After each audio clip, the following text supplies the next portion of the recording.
உங்க காலேஜ்ல பக்கத்து காலேஜ்ல எல்லாம் போயிட்டு பெர்ஃபார்ம் பண்ணிருக்கியா? பண்ணிருந்தா உனக்கு தெரியும், அது ஒரு போதடா. நான் பாட்டுக்கு எதையாச்சும் கண்டதை கிடையாத பண்ணிட்டு இருப்பேன். கூட இருக்கிறவங்க மோட்டிவேட் பண்ணுவாங்க, உனக்கு நல்லா வருதுடா இதுல நீ போ. என் உள் மனசையும் அவங்க சொல்றதையும் வச்சு உசுறு மட்டும் இருக்கிற இந்த உடம்புல ஏதாச்சும் ஒரு எக்ஸ்ட்ரா கரிக்குலர் ஆக்டிவிட்டிஸ் இருந்துராதான்னு சொல்லிட்டு தேடுன்னு எதேதோ ட்ரை பண்ணி காலேஜ்ல டான்ஸ், மிமிக்ரி, சிங்கிங்னு எதையோ கண்டதை கிடையாத பண்ணி இதுல நம்ம வந்துட மாட்டோமா? இந்த ஆர்ட்ல நமக்குன்னு ஒரு லைஃப் ஸ்டார்ட் பண்ணிட மாட்டோமா அப்படின்னு ஒரு ஆசை வந்துன்னு வச்சுக்க, நீ செத்த அங்க ஸ்டார்ட் ஆகுது சனியே. சிச்சுவேஷன் 1000 காரணம் சொல்லி நம்ம அந்த ஆர்ட்டை விட்டாலும் அந்த ஆர்ட் நம்மள விடாது. ஒரு தடவை கால் வச்சதுதான் கட்டையில போற வரைக்கும். இந்த டான்ஸ், சிங்கிங், மிமிக்ரின்னு எதுவுமே தெரியாதவன் ஒருத்தர் இருப்பான்ல, அவன் தான் இவங்களோட பீஸ்ஃபுல்லான லைஃப் வாழ்வான். ஏன்னா இதுல ஒண்ணு கூட தெரியல அப்படின்னா படிக்கிறது மட்டும்தான் வேலை, அது மட்டும்தான் சாத்திட்டு பண்ணணும், வேற ஆப்ஷனே கிடையாது. ஆனா இந்த மாதிரி சின்ன சின்ன திறமை இருந்து காலேஜ்ல ஸ்டேஜ் ஏறி கை தட்டு வாங்கிட்ட, சரி நமக்கு இது பிடிச்சிருக்கு, இந்த ஆர்ட்ல நம்ம ஒரு லைஃப் ஸ்டார்ட் பண்ணணும்னு சொல்லிட்டு வீட்டுல போய் சொல்லுவேன். வீட்டுல சென்டிமெண்ட்னு சொல்லிட்டு ஒரு கத்தி எடுத்து கழுத்துலயே வைப்பாங்க. அதுல தோத்து போவான் சார் நிறைய பேர். அவன் ஆசைப்பட்ட வேலையை அப்படியே மூடி வச்சுட்டு அப்படியே பிடிக்காத வேலைக்கு போவான். ஆனா அங்க போய் சொல்லி சும்மா இருக்காது, ஏதாச்சும் பண்ணணும்னு சொல்லிட்டு தோணிட்டே இருக்கும். ஆனா ஒரு சில பேர் மட்டும் அந்த சென்டிமெண்ட்டை தாண்டி வீட்டை பகச்சுக்கிட்டு ஒரு லைஃப் ஸ்டார்ட் பண்ண போவோம். என்னாலும் பரவாயில்ல, இதுல தான் போவேன். அப்படி போறவங்க எல்லாத்துக்குமே நல்ல கிளைமேக்ஸ் சொல்ல முடியாது. கொஞ்ச நாள்ல நமக்கு நம்ம மேலேயே டவுட் வரும், நம்ம நிஜமாலே இதுக்கு லாய்க்கா, நிஜமா இது நமக்கு வருதா? அந்த டவுட் வந்துச்சுன்னா அது ஓவர் கம் பண்றதுக்கு 3-4 மாசம் அப்படியே போயிடும். அதை விடு, ரூம்குள்ள சாத்திட்டு தூங்கும் போது நம்ம சூஸ் பண்ண வாழ்க்கையில ஜெயிப்போமா தோப்போமான்னு சொல்லிட்டு ஒரு பயம் வரும். அதெல்லாம்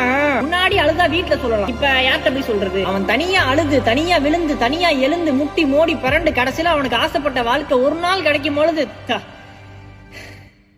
ஒருத்தடா நானே